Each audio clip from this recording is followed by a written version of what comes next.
Достар сәлем, 15-те 3-ші есеп. Бізде геометриялық прогрессия берілген B3 және Q1 Q беріліп тұр, иә.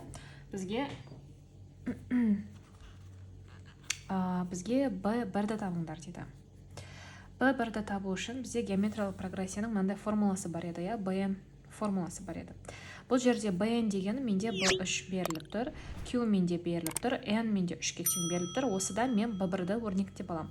B1-ді өрнектеп алатын болсақ, мынаның ішінен B1-ді шығарып алатын болсақ, ол BN бөлінген QN-1 болады, иә. Біз бірден осы B1-ді өрнектеп алдық. Енді бірден B1-ді таба салайық. Орнына қоя салайық. BN-нің орнына 18-ді қоя салайық. Бөлінген Q-дің орнына 3-тен 1-ді қоя саламыз. N дегенім менде 3-ке тең. Мына B3 дегенім 3-ке тең. 3 минус 1. Сонда 18 бөлінген 3-тен 1-дің, былай жақша қалайық, 3-тен 1-дің квадраты, 3-тен 1-ді алып тастайтын болсақ. Ол дегенім 18 бөлінген, 1-дің квадраты менде 1, 3-тің квадраты менде 9 болады. Енді санды бөлшекке бөлгенде біз қалай жасайтын еді? Біз бөлшекті бөлуді көбейтумен алмастырамыз да. Мына екінші бөлшектің орнын ауыстырамыз. Яғни 9 үстіне түседі, 1 астына түседі. 9 үстіне түседі, 1 астына түседі. Ол дегенім 9 деген сөз ғой, 18 көбейту 9. Ол бізде болады, есепте қойық. 18 көбейту 9. Ол бізде 162-ге тең болады екен. Мына бірінші есеп. Келесі екінші есеп. B6 менде 64-ге тең. Q дегенім 4-тен 1-ге тең. Жаңағыдай B1-ді біз өрнектеп алдық қой, сонда ол бізде BN бөлінген Q-дің N-1 дәрежесі еді. Осыған қоя саламыз. B1 дегенім тең болады. BN дегенім 64. Мына B6 беріліп тұр. Бөлемін. Q дегенім 4-тен 1. Осының N де отырған менде 6-ға тең. 6-1 дәрежесі. Сонда 64 бөлінген 1 бөлінген 4-тің 5 дәрежесі, общий. Енді бөлуді біз көбейтумен алмастырамыз. Жаңағыдай 4 пен 1-дің орны ауысады, сонда 4-ке тең болады, 4-ті 1-ге бөлгенде 4 болады, 4-тің 5 дәрежесі болады.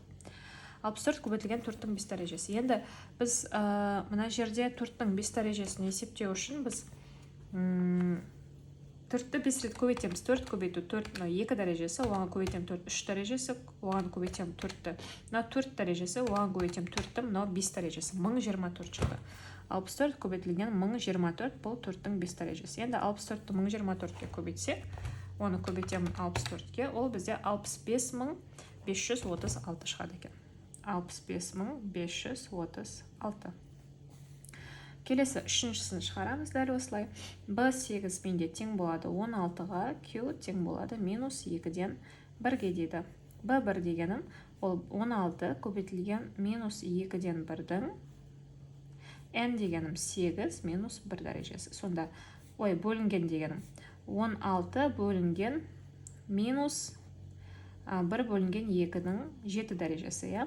Енді достар, бізде мұна дәреже тақ болғаннан кейін біздің санымыз минус болып шығады. Сондықтан минусты алдына салып жіберейік. 16 бөлуді көбейтумен алмастырып жіберейік. Сонда 2 үстіне түседі, 2-ның 7 дәрежесі болып түседі сонда. Енді мына жерде 2-ның 7 дәрежесін есептеу үшін 2-ні 7 рет көбейтіп шығайық. Көбейту 2 тең көбейту 2 3 дәрежесі, 4 дәреже, 5 дәреже, 6 дәреже, 7 дәреже. Мына 128-ге тең болды. Сонда -16 көбейту -16 көбейтілген 128, ол бізде тең болады. 128 көбейтемін 16-ға 2048-ге. Алдында минусы бар, -2048 деп есептейміз. Соңғы төртіншісі B7 тең болады -375-ге. Q тең болады -1 бөлінген 5-ге. B1 тең болады. B7 деген -375. Бөлемін. Q дегенім -1 бөлінген 5. N дегенім 7-ге тең, -1-ге дейміз.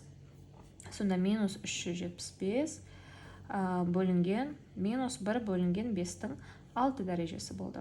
Дәреже мына жерде бізде жұп дәреже болғаннан кейін біздің минусымыз плюсқа айналып кетеді. Сонда менде -375 бөлуді көбейтумен алмастырамыз. Мына екеуінің орны ауысады, 5 үстіне түседі, 1 астына түседі. Сонда көбейтілген мына таңба жұп болып кетеді, плюсқа айналып кетеді. Мынау жұп дәреже болғаннан кейін сонда 5-тің 6 дәрежесі деп жазамыз. Тең болады. 5-тің 6 дәрежесін есептейік. Яғни 5-ті 6 рет көбейтеміз. Мынау 2 дәрежесі, оны көбейтем 3 дәрежесі, мынау 4 дәреже, мынау 5 дәреже. 3000, мынау 5 дәреже, иә? Көбейтем 5, мынау уже 6 дәреже, 15625. Сонда минус 375 көбейтемін 15625 тең болады. Үлкен сан шығайын деп тұр. 375 көбейтсем. 5.859.375 дейді. Так, алдына минусы бар. 5.859.375 деген сан шықты.